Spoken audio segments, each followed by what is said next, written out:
What's going on, guys? Unknown Player here, and today we're going to be once again going over all the latest Destiny and Destiny 2 news.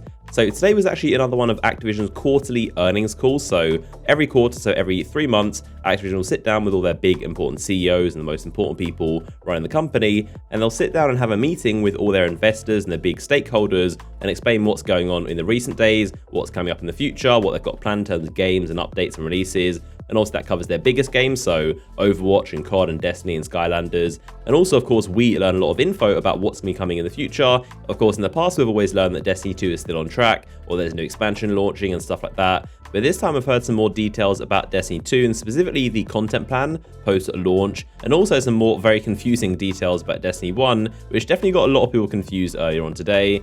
So just to clarify, at some point in the call, the Activision Blizzard CFO mentioned something about a free update that is coming to Destiny, and logically, everyone, including myself, thought that meant some kind of new update that is going to be on its way, maybe precursoring Destiny 2, but it's actually a false alarm, because as it turns out, he was referring to Age of Triumph, of course the event that's already been out for a month now. Not sure why today he'd be referring to an event on the way to Destiny. That apparently confused a lot of people. If you saw any videos or tweets and people saying there's new content on its way to Destiny 1, that is unfortunately false and it's not going to be happening. There's basically a miscommunication about Age of Triumph.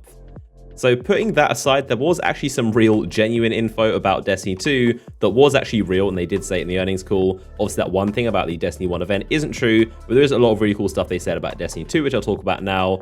So the first thing they said was they've got continuous content updates planned for Destiny 2 post-launch. Now, of course, this means it's going to be live events. So in addition to, of course, the expansions, obviously by now we know there's the Osiris-themed expansion coming in the winter of 2017, so this year, and also the Rasputin expansion coming in spring of 2018 next year. But now we also have confirmation there's going to be additional live updates, or at least content coming in between those expansions. So from what Activision is saying, this basically should be the perfect ideal vision of what we all hope for in Destiny. We've got a brand new full sequel, so a full game in itself, and then we've got 2 expansions in between the year as well, and also updates in between those expansions. So in theory, this is all sounding very, very good, and basically a mix between year 1 and 2 of Destiny. I mean, it almost sounds a bit too good to be true, because we're so used to a small amount of content, and the Destiny community has survived for so long now off such little content. It really is a surprise how it's still in the top games of Twitch and still one of the most viewed games on YouTube. So if you take a completely brand new game, which Destiny 2 is going to be, and of course all these new updates and expansions, this should be a very good year for Destiny. But those essentially are Bungie and Activision's plans for Destiny 2 and post-launch support. So the next thing they said, which is definitely very good news as well, is that the Destiny 2 pre-orders are currently tracking amongst the highest and top in Activision publishing history, which to me honestly isn't surprising. I kind of would expect Destiny 2 to be probably the top 5 games of the entirety of 2017. I mean, considering the amount of hype that's generated for just small little free updates like Age of Triumph, which is basically just reskin raids, there's like 100,000 people tuning into a Twitch live stream to hear Bungie talk about them. So for Destiny 2, the full sequel, which Bungie have been working on for 3 years, that so many people are anticipating, and also a lot of people want to give Destiny a second try and want to kind of see if it's fixed all its problems about the story and stuff like that. So considering Destiny 2 has literally only been up for pre-order for 1 month and hasn't even had any gameplay shown off, just some cinematic stuff, so I can definitely imagine after there's been a full gameplay reveal and a bunch of YouTubers upload gameplay, and there's been E3 as well, and also just more months to pre-order the game and have more brand awareness, I can definitely see this game destroying records and being one of Activision's biggest games and also one of the biggest games of 2017.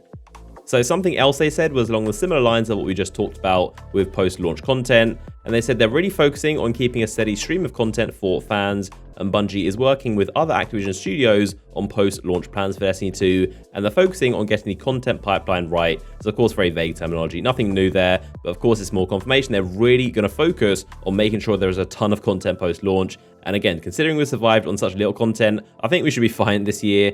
And obviously by now we know there are a ton of studios in addition to Bungie also helping with Destiny 2. There are Vicarious Visions that were announced recently. I believe they're doing the PC port, and also Beanox Studios, who are another Activision studio. I'm pretty sure they said they're working on it as well. And of course High Moon Studios, who are one of the first to be announced. So there's a lot of companies working on Destiny 2 and all should mean very good things. And the final noteworthy thing they said was that they're very excited for the PC version, and at the gameplay reveal event, we'll see exciting new announcements on the PC version and more. So again, very vague, not sure what that could mean, but apparently good news is on the way for the PC version of Destiny 2. So going through the Bungie blog post and all the news they've posted in that article, again, a very similar thing we've seen, nothing massively new with Destiny 2, just basically saying the reveal is in 2 weeks, and of course they're excited to show it off. so nothing massive there. But the pretty cool announcement was with Iron Banner, something we've been waiting for and known about for quite a while now, since Age of Triumph. So as it turns out, the game mode is going to be Mayhem Clash. So that's right, the first ever time in Destiny history, the Iron Banner mode is going to be Mayhem, which is going to be absolutely crazy. And also for the first time, it should mean Iron Banner isn't taken too seriously and everyone has quite a lot of fun just using supers, and it should be a very light-hearted mode. So there you go, the mode is Mayhem Clash. The weapons up for grabs is the Pulse Rifle, the Clever Dragon. Used to be probably the best primary in the entire game, but now it's been nerfed. Still a pretty decent weapon. It definitely still can destroy people if you use it right with a good roll. And there's also the machine gun, the Silver Dread, which is probably one of the best machine guns in the game. So those are the two weapons up for grabs. And the armor is the chest piece and the boots for all the classes, which of course will be basically god roll like 100%. Tier 12 capable, and of course it's going to be running next Tuesday on the 9th of May. So very close, right before the Destiny 2 reveal. And it should be a lot of fun with just supers flying everywhere and hopefully a very light-hearted mode. So I also want to show you guys my official invite to the Destiny 2 gameplay reveal event over in LA. Of course, like I mentioned in a recent video and on my Twitter, I've been invited by Activision to attend it, and I'll be capturing gameplay for you guys on the 18th of May. I'm sure you've already seen this box at least 100 other times by now. There was an issue with the UK delivery, so they arrived a little bit late for us, but there you go. That is a really cool package I got, and I'm really loving the blacked out ghost. It's got a really cool design to it, and of course, very ominous message, which I made a video on, the whole world without light. So if you want to see what that means, check out the video in the description. But there you go, that is a roundup of all the latest things going on with Destiny and Destiny 2 from Bungie and Activision. Of course, if you enjoyed the video, as always, like rating would be much appreciated. Be sure to subscribe for that Destiny 2 gameplay coming in just 2 weeks from now, and I'll see you guys in the next one.